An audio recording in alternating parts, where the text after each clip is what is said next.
નમસ્કાર ખેડૂત મિત્રો, જય જવાન જય કિસાન. આપણી યુટ્યુબ ચેનલમાં સર્વેનું સ્વાગત છે. હવે આપણે સોયાબીન વિશે થોડીક વાત કરીશું. સોયાબીનની કઈ કઈ જાત વાવવી એ તો મેં આગલા વિડીયોમાં બધું કહી દીધું.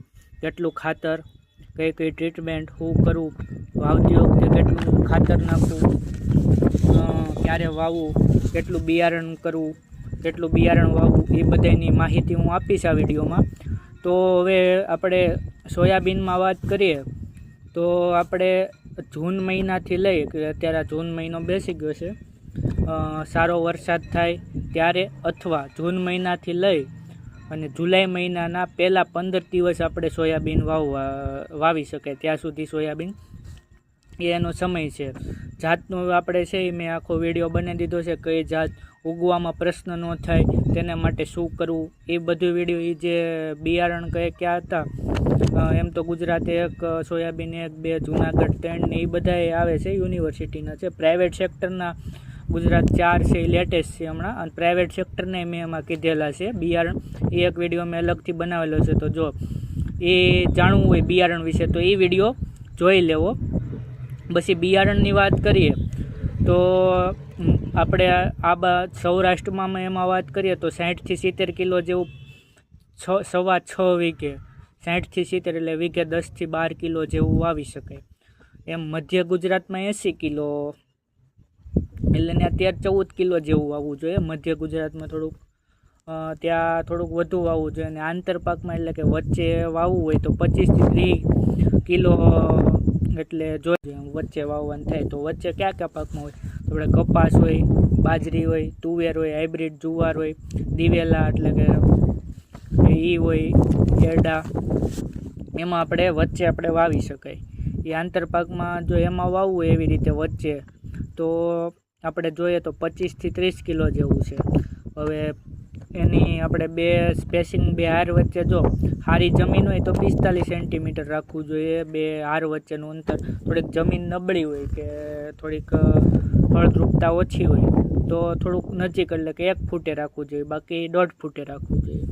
અને ખાતરની વાત કરીએ તો 30 કિલો નાઇટ્રોજન તેમજ 60 કિલો ફોસ્ફરસ આપણે પ્રતિ હેક્ટરે એટલે કે 6.5 વીઘે 1 હેક્ટર થાય એટલે 30 કિલો નાઇટ્રોજન અને 60 કિલો ફોસ્ફરસ આપી શકાય. કઠોળમાં પાક છે એટલે નાઇટ્રોજન ઓછું હોય, કારણ કે એમાં રાઇઝોબિયમ મૂળની ગંડિકા સાથે રાઇઝોબિયમ હોય એટલે એમાં નાઇટ્રોજન એ હવામાંથી કે સ્થાપી શકે રાઇઝોબિયમ બેક્ટેરિયા, એટલે આપણે નાઇટ્રોજન આમાં ઓછું આપવું જોઈએ. અને જમીન તૈયાર કરતી વખતે 10 ટન છાણિયું ખાતર સાથે વાવવું જોઈએ. અને વાવતી વખતે 20 કિલો આપણે સોયાબીનના પાયાના ખાતરમાં વાવતી વખતે 20 કિલો સલ્ફર પર એડ કરી શકાય. જો ગંધકની કમી હોય, સલ્ફરની કમી હોય તો જીપ્સમ પણ એડ આપણે કરી શકાય. 500 કિલો જેવું હેક્ટરે જીપ્સમ પણ નાખવું જોઈએ, અને 20 કિલો ગંધક પણ નાખી શકાય. વિકલ્પ છે આ બધાય. પછી ઝીંક હોય એ 2-3 ઝીંકની ઉણપ આવે આપણે જો જમીનનો આ બધા જમીનના રિપોર્ટ પ્રમાણે બધું નાખવાનું હોય, પણ જો જમીનના રિપોર્ટમાં ગંધકની બધું ઓછું આવે તો નાખવાનું હોય છે.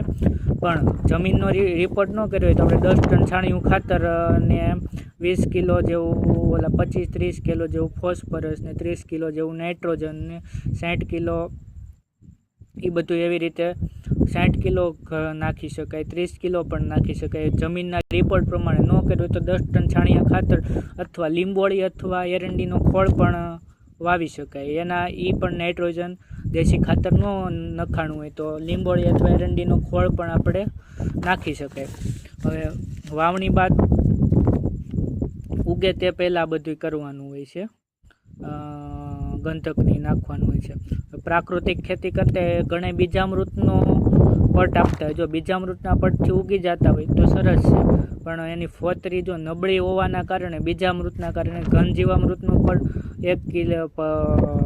1 કિલો દાણામાં 1 કિલોનો પટ આપી શકાય જો એવું હોય તો. બીજમાં ઔષધની વાત કરીએ તો આપણે મેન્કોજેબ એટલે ફૂગનાશકનો થોડોક પ્રશ્ન આવતો હોય તો મેન્કોજેબ અને કાર્બનડેઝિમ 3 ગ્રામ પ્રતિ કિલો બિયારણે આપણે વાપરી શકાય.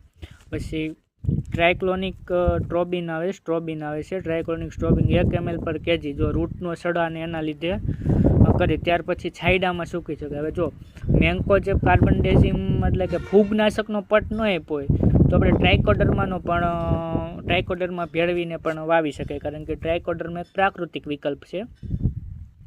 એટલે એમાં એવું છે, ફૂગને મારે. એટલે જો મેન્કોજેબ ને કાર્બનડેઝિમ આપણે ફૂગનાશક નાખી છે. ટ્રાયકોડરમાં છે ને એ બેનિફિશિયલ ફૂગ છે, બીજી બધી ફૂગને એ નાશ કરે છે. એટલે જો ફૂગનાશકનો પટ આપ્યો હોય તો ટ્રાયકોડરમાંનો પટ ન અપાય, કારણ કે ટ્રાયકોડરમાં એક જાતની ફૂગ જ છે. કારણ કે મેન્કોજેબની બધી દવા ફૂગનાશક છે. એટલે મેન્કોજેબની દવા છે એ તમે નાખી હોય ટ્રાયકોડરમાં આપો તો ટ્રાયકોડરમાં ને તો ઓલું કેમિકલ મારી જ નાખવાનું છે. અને ત્યાર પછી એ બધું થઈ જાય પછી આપણે રાઇઝોબિયમ છે એ 250 ગ્રામ છે એ કિલોએ આપવું જોઈએ. અને પીએસબી ફોસ્ફરસ સોલ્યુબર બેક્ટેરિયા એ પણ આપણે 5 ગ્રામ જેવું છે એ કિલોએ અપાય. જેના લીધે ફોસ્ફરસ જે અદ્રાવ્ય રૂપમાં છે એ દ્રાવ્ય રૂપમાં થઈ શકે. આ આખું સોયાબીનનું જે આપણે વાવવામાં ધ્યાન રાખવું જોઈએ, શું ખાતર હતું, કયું બિયારણ હતું, એ અલગ વિડીયો બનાવ્યો હતો. કયા ટાઈમે વાવવું, કેટલું બિયારણ વાવવું, એ બધું મેં આ વિડીયોમાં કીધું છે. તો જો નવા હોય તમે આ ચેનલમાં તો સબસ્ક્રાઈબ કરજો. બાકી લાઇક અને શેર જો વિડીયો ગમે તો કરજો. આ એક પ્રયાસ છે આપણો કે આપણે યુટ્યુબના માધ્યમથી બધા ખેડૂતને થોડી ઘણી માહિતી આપણને ખબર હોય કે ક્યાંકથી જાણીને આપણે કહીએ. જય જવાન જય કિસાન.